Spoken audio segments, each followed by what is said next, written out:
रात के 2 बज रहे थे। सुनपुर के सुनसान प्लेटफॉर्म पर ट्रेन रुकी और उसमें से एक 9 महीने की गर्भवती औरत उतरी। साड़ी पुरानी, बाल बिखरे हुए और एक हाथ पेट पर टिका हुआ। उसने एक पल प्लेटफॉर्म पर खड़े होकर चारों तरफ देखा, जैसे इस जगह को पहचानने की कोशिश कर रही हो। स्टेशन मास्टर दीनदयाल लालटेन लेकर बाहर आए और बोले, इतनी रात को कहां जाना है? औरत ने उनकी तरफ देखा। आंखें शांत थीं, पर वो शांति बहुत लंबे दर्द के बाद आती है। मुझे एक दरवाजे के पास जाना है। कौन से दरवाजे के पास? किसके घर? इस वक्त क्यों? पर वो मुड़ चुकी थी। धीरे धीरे स्टेशन से बाहर निकल गई। गांव के मुहाने पर 70 साल की पार्वती अम्मा बैठी थीं।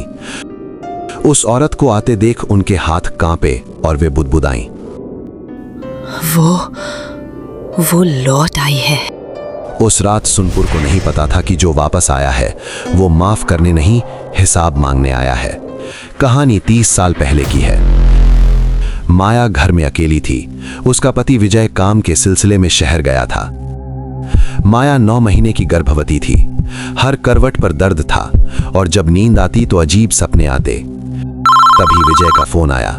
आवाज में खुशी थी। माया, काम हो गया। कल सुबह की पहली किरण के साथ घर आ जाऊंगा।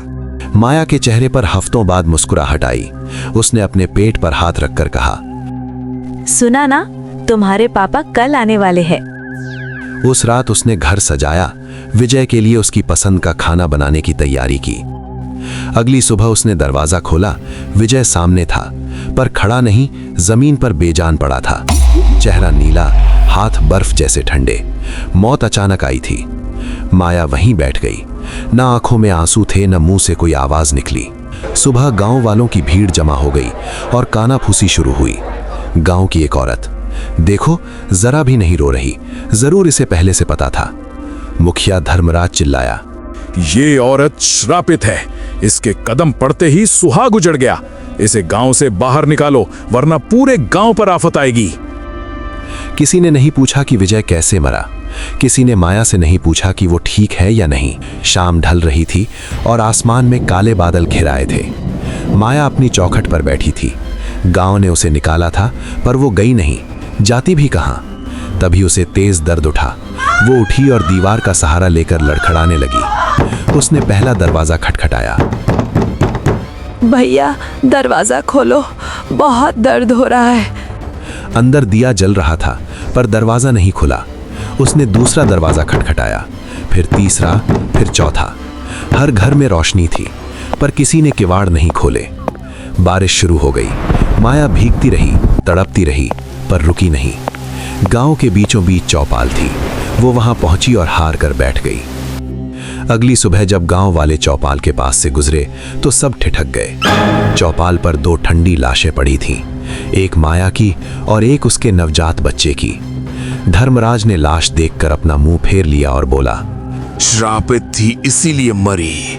इसकी लाश को पुराने कुएं में फेंक दो। बिना किसी मान सम्मान के माया को कुएं में फेंक दिया गया। आज स्टेशन मास्टर दीनदयाल को नींद नहीं आ रही। उस औरत की आंखें उन्हें खाए जा रही हैं। दीनदयाल को वो सब याद है जो गांव वालों ने एक दूसरे से छुपाया था। वे अपनी डायरी खोलते हैं जिसमें उन्होंने उस दिन का सच लिखा था। विजय की मौत हार्ट अटैक से हुई थी। घर में आते समय वो चौखट पर गिर पड़ा था। माया बेगुनाह थी, पर उस दिन धर्मराज ने डॉक्टर को गांव में घुसने ही नहीं दिया था। दीनदयाल ने अपनी लालटेन उठाई। आज वे चुप नहीं रहेंगे। वे गांव की गलियों में निकल पड़े और हर उस दरवाजे पर जाकर सच चिल्लाने लगे जो 30 साल पहले बंद था। पूरी रात वे लोगों को उनकी कायरता याद दिलाते रहे। उधर पार्वती अम्मा उस रहस्यमयी औरत के पीछे चल रही थीं। वो औरत मुखिया धर्मराज के घर के सामने जाकर खड़ी हो गई। वो चुपचाप खड़ी रही, कुछ नहीं बोली, बस उस बंद दरवाजे को देखती रही। अंदर से एक कुर्सी गिरने की आवाज आई, फिर धर्मराज की घबराई हुई आवाज सुनाई दी, कौन है? कौन खड़ा है बाहर?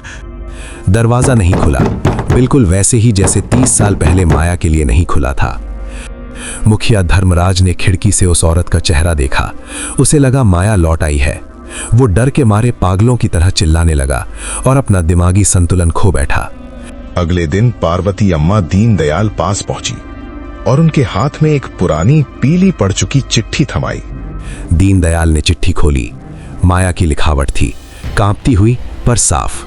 दीनदयाल जी, तुमने जो किया उसे मैंने माफ नहीं किया, पर मैं बताने आई हूँ कि मेरे जाने के बाद भी मेरी एक बेटी है जो जिंदा है। वो एक दिन वापस आएगी उस दरवाजे पर जो उस रात बंद था। दीनदयाल के हाथ कांपने लगे। ये कैसे हो सकता है? उस सुबह तो चौपाल पर। पार्वती अम्मा की आंखों से आंसू बहने लगे। मैं उस रात गई थी जब सब सो गए थे।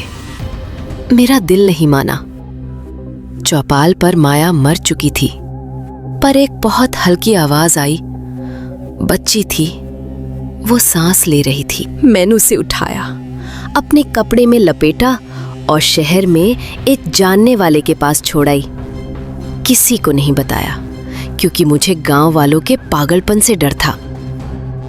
दीनदयाल और पार्वती अम्मा ने उस रहस्यमयी औरत की तरफ देखा। वो माया नहीं थी, वो माया की वही बेटी थी, 9 महीने की गर्भवती, अपनी माँ की परछाई। उसने अपनी माँ के हिस्से का वो सारा दर्द सहा जो उस रात इस गांव ने दिया था। अगली सुबह पूरे सुनपुर गांव ने मिलकर उस पुराने कुएं की खुदाई करवाई।